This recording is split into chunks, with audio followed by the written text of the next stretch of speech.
This is Brother Victor Morales. I'm in the process of making a grandmother's clock, not a grandfather's clock, but a grandmother's clock. And I'm about to, this is part of the facade. The grandmother's clock is right here. It's drying. It has a facade on it, and it's tacked down. This is the top facade right there, and I'm gluing on the side facade, so I can't really share it right now, but this is what the side facade looks like.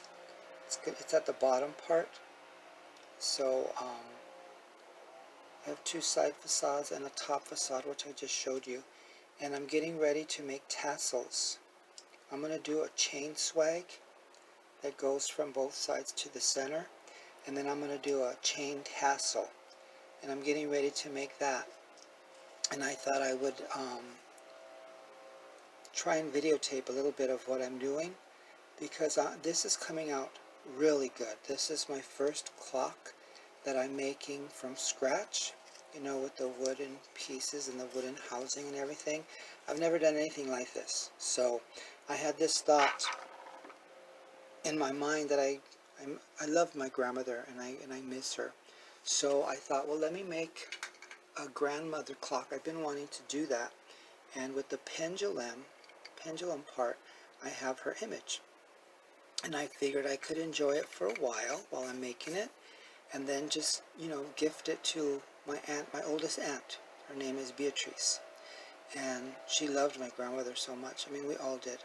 And our grandmother, my grandmother, their mother, is the beginning of our time. You know, she gave us life, and God, Jesus Christ gives us life, but our grandmother, my grandmother, and our mother gives us mortal life. So she is the beginning of our time. So that's how I started thinking about a grandmother clock, and I could gift this to my eldest aunt, and then she could pass it on. Like when she passes, then she can gift this to the next eldest, and so on. And I just thought it would be a good gift and a nice little heirloom to pass my grandmother's memory on, who is the beginning of our time. God bless you. So I'm back. I found my chain. Here I have some thinner chain, antique chain. It's a thinner one, and this one is a little fatter, and it has texture on it. So this one is going to be, the thinner one is going to be the tassel, and the thicker one is going to be the swags. And I want the swags to come off. See, I put a little jump ring here, so I want the swags to come off from here onto the center. Oops. From here to the center in 3. It's going to be 1, and then 2, and then 3, and then the tassels are going to be hanging from that point as well. And I found this that I had made. It's dangerous when I go looking through my components, because then I start finding a whole bunch of stuff that I want to use. But I made this with polymer clay. It's a polymer clay cabochon, and this antique pendant setting. And see how it's kind of colored? I kind of gave it a little patina, and it goes really good with this. It has the same filigree kind of, and the shape is square. So I found this one.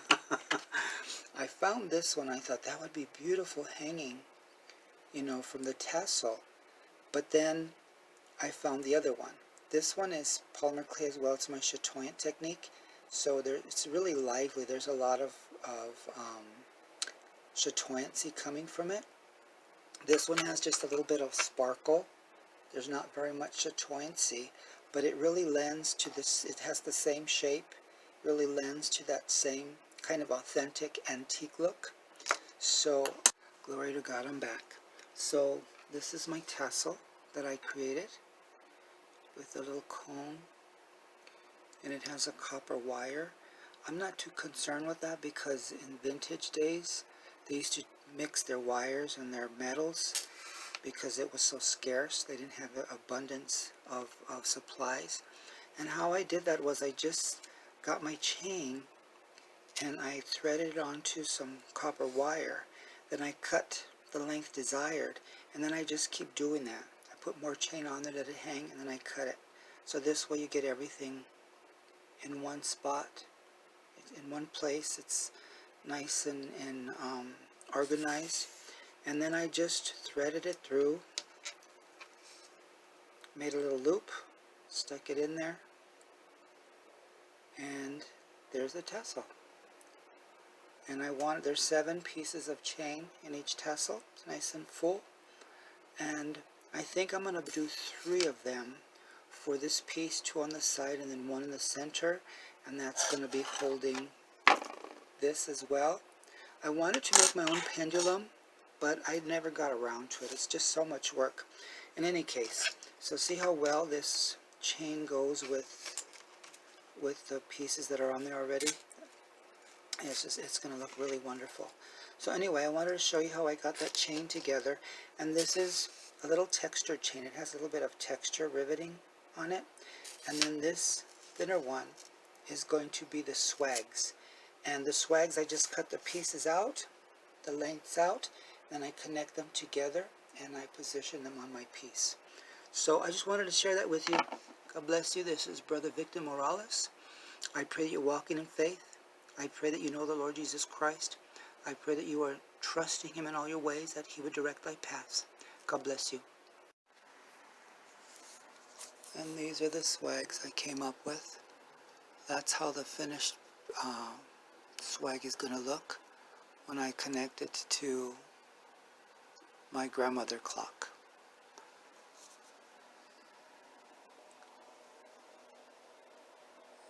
It's going to be pretty, yes? This is my finished grandmother clock. It took me quite a while, but this is the finished piece. Well, it's not exactly finished, but this is where it's at so far. I have to varnish. I wanted to put a resin face on it, and initially these 2 facades were going to go in the center, but it looked a little too top heavy with this as well, so I put them on the bottom. Now it's bottom heavy, but I love the swags, how the swags came out, and the hole on the bottom was just perfect for the pendulum. That's exactly the size that I needed. So this has been, and that's my grandmother swinging back and forth. It's a grandmother clock, and that's my grandmother. And the detail is pretty amazing. I wanted it to look antique, so I kind of left it blotchy. I left the patina somewhat blotchy to look like fading, and I didn't want to gloss it, so I just used a matte covering, but I want it to look antique. I want it to look like it's falling apart. In any case, this is my first clock that I made from scratch, and I think it's pretty successful. This is Brother Victor Morales. God bless you.